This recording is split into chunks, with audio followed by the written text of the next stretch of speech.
Protein, calcium, iron, fibre आणि phosphorus युक्त औषधी गुणधर्म असलेली अतिशय आपल्या आरोग्याला फायदेशीर असलेली फळभाजी म्हणजे पडवळ। नमस्कार, मी Jyoti Patwardhan. Welcome to Jyoti Patwardhan channel. आज आपण करतोय पडवळाची भाजी। या पडवळाला हिंदीमध्ये चिचिंडा असं म्हणतात आणि इंग्लिशमध्ये स्नेक गार्ड। चला तर मग पडवळाची आज आपण करतोय सुकी भाजी। डब्यासाठी किंवा रोजच्या जेवणासाठी अतिशय उपयोगी अशी ही रुचकर आणि पौष्टिक पडवळाची भाजी। खूप जास्त चमचमीत किंवा झणझणीत नाही, सौम्य पण रुचकर अशी ही पडवळाची सुकी भाजी। त्यावर ओलं खोबरं आणि कोथिंबीर। पडवळाची भाजी करण्यासाठी इथं मी हे 2 असे पडवळ घेतलेले आहेत। वजनी म्हणाल तर 250 ग्रॅम म्हणजेच पाव किलो पडवळ आहेत। हे पडवळ घेताना खूप जुने घ्यायचे नाहीत, तर कोवळे बघून घ्यायचे। हे पडवळ धुवून पुसून घेतलेले आहेत। आता ह्याला मधोमध अशी चीर देऊन याचे 2 भाग करून घेतलेले आहेत। चमच्याच्या मदतीने मी आता या सगळ्या पडवळांमधली बी काढून घेते। यातल्या बिया आपल्याला काढून टाकायच्या आहेत। अशा पद्धतीने मी यातल्या सगळ्या बिया काढून टाकलेल्या आहेत पडवळामधल्या। आता हे पडवळ आपल्याला चिरून घ्यायचे साधारण या पद्धतीने, म्हणजे जसं चंद्रकोर दिसते त्याप्रमाणे हे पडवळ चिरून घेतलेलं आहे।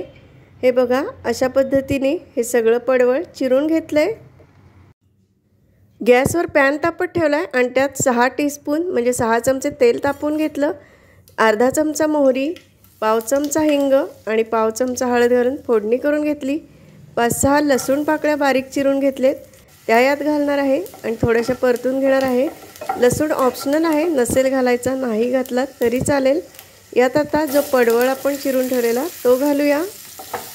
साधारण अर्धा ते 1 मिनिट पडवळ आपण या तेलात छान परतून घेतोय, म्हणजे त्याचा स्वाद चांगला येईल भाजीचा।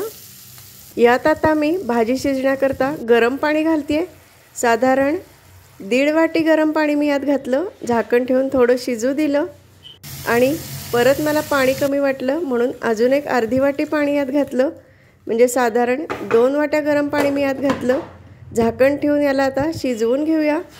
साधारण एक 5-6 मिनिटांनी तुम्ही बघू शकताय, झाकण काढून ढवळून घेतल्यानंतर चेक करायची, भाजी अजून शिजलेली नाही आहे। परत एकदा याच्यावर आता आपण झाकण ठेवून ही भाजी शिजवून घेणार आहे।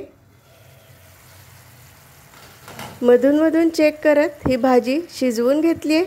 आता तुम्ही बघू शकताय भाजी अगदी व्यवस्थित शिजली आहे, फोडी छान मऊ झालेत। त्यात आता साधारण पाव चमचा गूळ घातलाय। चवीनुसार मीठ घालूया। चवीनुसार लाल तिखट आणि अर्धा चमचा मी इथं गोडा मसाला घालते। गोडा मसाल्याच्या ऐवजी तुम्ही गरम मसाला घालू शकता किंवा तुम्हाला हवा असेल तर कांदा लसूण मसालासुद्धा घालू शकता। भाजलेल्या दाण्याचं कूट मी इथं 2 चमचे घालते। त्याचप्रमाणे 2 चमचे ओलं खोबरं खवून घेतलेलं आहे, ते मी इथं घालते। ओल्या खोबऱ्याने खूप छान टेस्ट येते। आता हे सगळं आपण व्यवस्थित परतून घेऊया आणि अजून 1-2 मिनिट ही भाजी व्यवस्थित शिजवून घेऊया। 1-2 मिनिटं झालेली आहेत। वरून आता बारीक चिरलेली कोथिंबीर घालूया आणि गॅस बंद करून घेऊया आणि ही भाजी तयार आहे। तुम्हाला जर भाजी सुकी नको असेल, रस्सा ठेवायचा असेल जास्तीचा, तर तुम्ही याची रसभाजी सुद्धा करू शकता, थोडं जास्त पाणी घालून आणि बाकीचे मसाले वाढवून। आय होप की तुम्हाला हा व्हिडिओ आवडला असेल। धन्यवाद।